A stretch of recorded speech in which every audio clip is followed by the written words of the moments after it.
Assalamualaikum daawwattoota kiyya. Akkuma waliin ilaalle viidiyoo kana duraasan kompiitar shoortikat eegallee turre. Har'a garuu kutaa lammaffaa isaa qabadhee dhufee jira. Kanaafuu har'a kan ilaallu F1 ilaa hanga F12 function key shortcut jedhama jechuudha. Kunis irra caalatti kan hojjetu Alt fi Control wajjinidha jechuudha. Mee tokko tokkoon waliin haa ilaallu. F1 maaliif nu barbaachisa? Helping center seenuuf. Helping center. Fakkeenyaaf yoo amma F1 tuqxe eessa nu geessa? Helping center nu geessa jechuudha. Okay. Inni lammaffaan maali? F2 dha jechuudha. F2 maaliif nu gargaara? Fakkeenyaaf duraan faayila yoo rename godhuu barbaanne maal tuquu turre? Right click godhuudhaan rename jechuu turre jechuudha. Rename. Amma garuu nu barbaachisu foldara select goona yookiin faayilii san eega select goone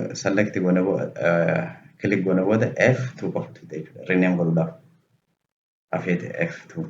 Okay. F2. Rename godhuudhaaf nu barbaachisa jechuudha F2. F3 maaliif nu barbaachisa? Fakkeenyaaf amma kana yoon select godhe shift plus F3 yoon tuqe lower case nu godha jechuudha. Yoon itti deebisu immoo upper case. Garuu gama duraa kanaaf fidee yoon shift plus F3 yoon tuqe maal godha? Qubee duraa nu guddisa jechuudha. Tokkuma jechuudha waan isaa hojiin isaa jechuudha. Kanaaf nu fayyada jechuudha F2. F3 and F4. F4 kii haalaan barbaachisaa ta'e tokko jechuudha. Fakkeenyaaf file explorer kana banee yoon alt plus F4 yoon tuqe ni cufa jechuudha. Screen irra godhee yoon alt plus F4 yoon tuqe immoo option kana fida jechuudha. Kafeete filatta jechuudha. Sleep mode, switch users, shutdown. Haalaan barbaachisaadha jechuudha. Daddaftee switch off godhuudhaaf barbaadde right and shift alt plus F4 enter san booda shutdown godha jechuudha. As dhuftee shutdown seenuun sin barbaachisu jechuudha. Directly maal dheeta alt plus F4 shutdown. F5 yoo maaliif nu barbaachisa? F5 PowerPoint banattee duraan maal godhu ture duraan?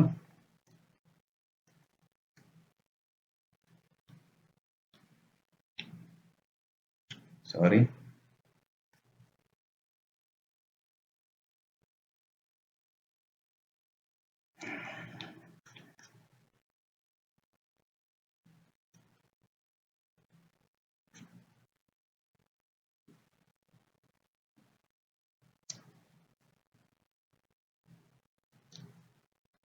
PowerPoint duraan as dhufnee full screen godhu turreemi.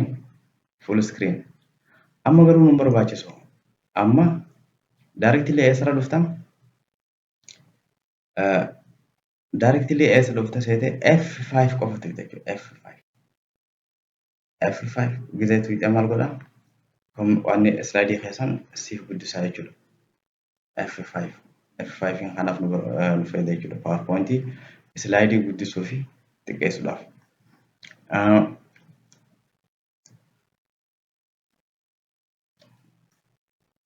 F16 maaliif nu barbaachisa?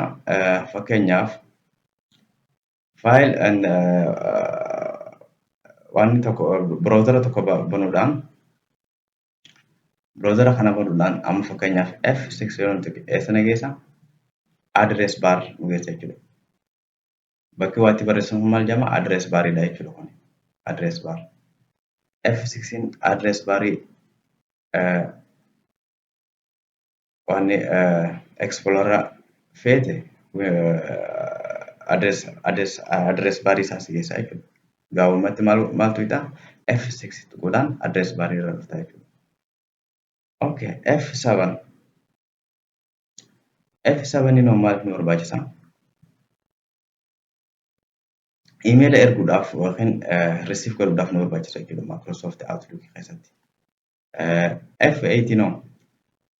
F8 fi F9 fi F11 F12 more virtual machine keessatti practice dhaan sin garsiisa jechuudha. BIOS wajjin waan wal qabatuuf jecha amma koompitara kana bakka biraa nu geessa jechuudha. Kanaafuu virtual machine keessatti in detail achi keessatti isiniif qabadhee dhufaa jechuudha yoo rabbi jedhe.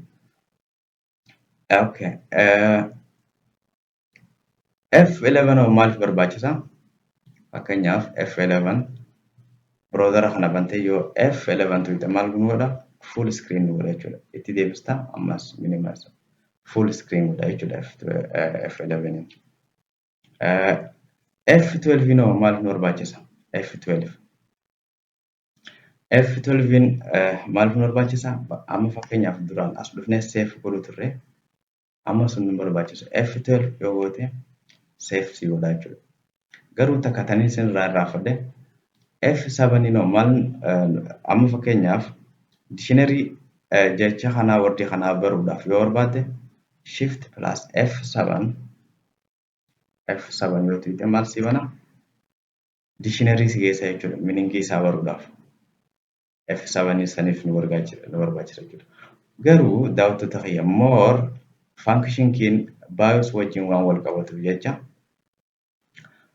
virtual machine install godhuudhaan achi keessatti practice waliin goona jechuudha. Haalaan faayidaa guddoo qabanii waan dhaggeeffataniif galatoomaa isiniin jedha. Wassalaamu alaikum warahmatullahi wabarakatuh.